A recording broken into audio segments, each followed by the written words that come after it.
So I know this great song. It goes, deep in the 100-acre wood, where Christopher Robin plays, you'll find the enchanted neighborhood of Christopher's childhood days. A donkey named Eeyore is his friend, and Kanga and Little Roo. There's Rabbit and Piglet, and there's Owl, but most of all, Winnie the Pooh. Do you know this?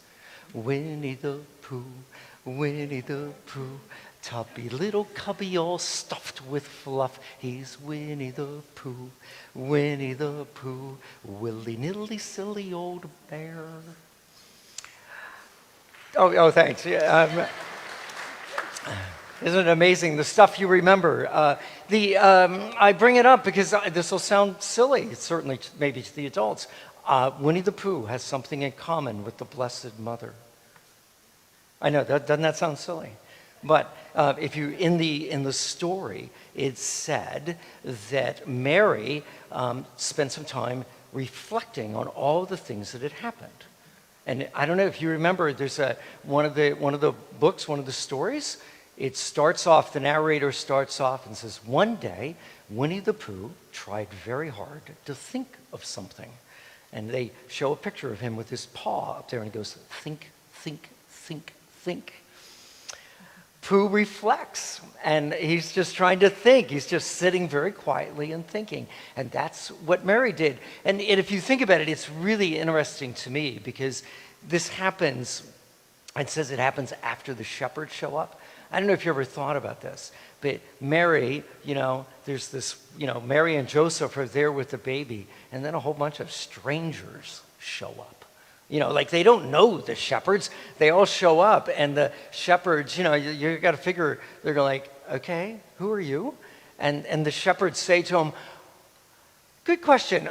We were just doing our business, and there was this angel, and the angel told us some stuff, and they said we should come here, and so we came here.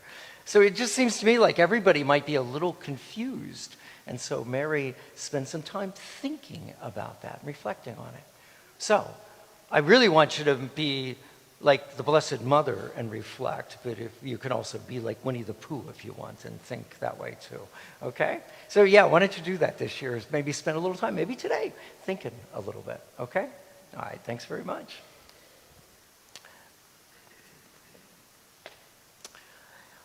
And for the adults, I've got to commend this idea to you of reflecting or pondering, as some of the scriptures, that's the word they use. Mary ponders things.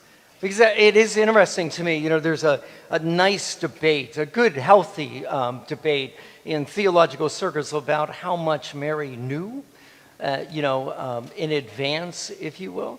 And you can argue that both ways pretty well. But this idea that Mary ponders, I picture her, really trying to, I sort of get it. I just picture her as, this idea of like, wow, the angel came to me and told me I was going to get pregnant, and clearly that happened. And now we're in this faraway city, and we've had this child, and shepherds show up. She's just trying to, what does it all really mean? I mean, I don't think there's any doubt that Mary, as she moves along through her life, it all becomes very clear to her. But I'm not sure it's very clear at this moment, which is why I think she ponders. And I just think that's the point at which you and I can be like Mary, because I don't know if you ever spent any time thinking about your spiritual journey, like sort of where are you? Where have you been? Where are you going? It is an interesting thing that I suspect every diocese gets their seminarians to do. It's part of the application process. There's a question. It's pretty much, tell us your spiritual autobiography. You're limited to 12 pages, by the way.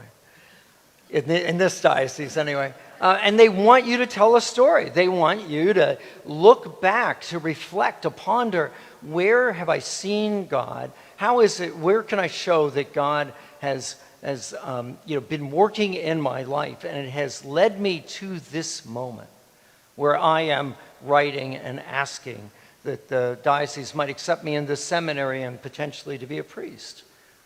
This was relatively easy for me, being a little bit older. I'd had some time to give it some thought. Some of the younger guys told me that it was really difficult for them to go back and, they'd never done it before, to look for those markers. But, like in my case, it was just, kind of started with a youth director when I was about 15, I guess, something like that. And then I remember, there was this... my first teaching experience up in Virginia, I met this young man. He was a student at the school, but he was also in the youth group I was working with.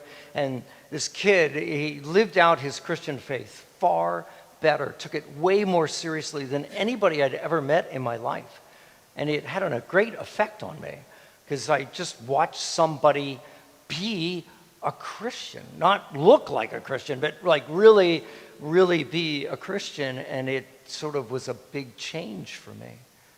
I remember I was able to talk about how it was I got my job at Tampa Catholic, which was my introduction to Catholicism, and how that worked out. And it was such a convergence of tiny little events that it was almost impossible to think that God's hand was not in it. And so, and then I remember the day, it was a Thursday, I still remember this, the chaplain at the school knocked on my door, my classroom door, and said, hey, I'm helping out at a retreat this weekend, and the music guy backed out on us. We need a musician.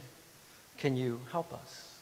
And that got me doing retreats for Catholics and Protestants and all sorts of groups, and just I can do this one moment after another. It's easy then to see the Lord's hand in it. And I just think that would be a wonderful exercise for all of us. And for some of you, admittedly, your story's quite long. You've been at this a long time. For others of you, not so long. It doesn't make any difference.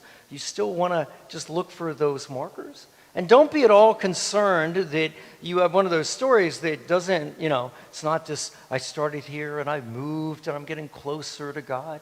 Nobody's got that story. Everybody's got a story that, looks much more sawtoothed.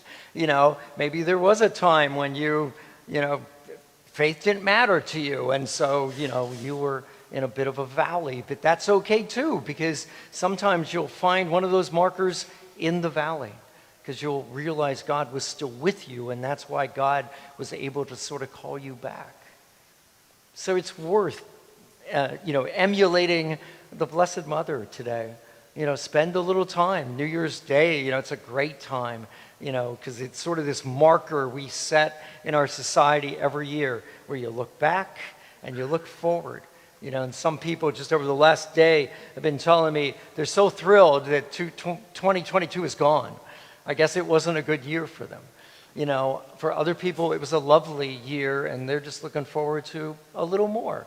I don't know where you are in that, but it's always that time of the year when we look back and we look forward.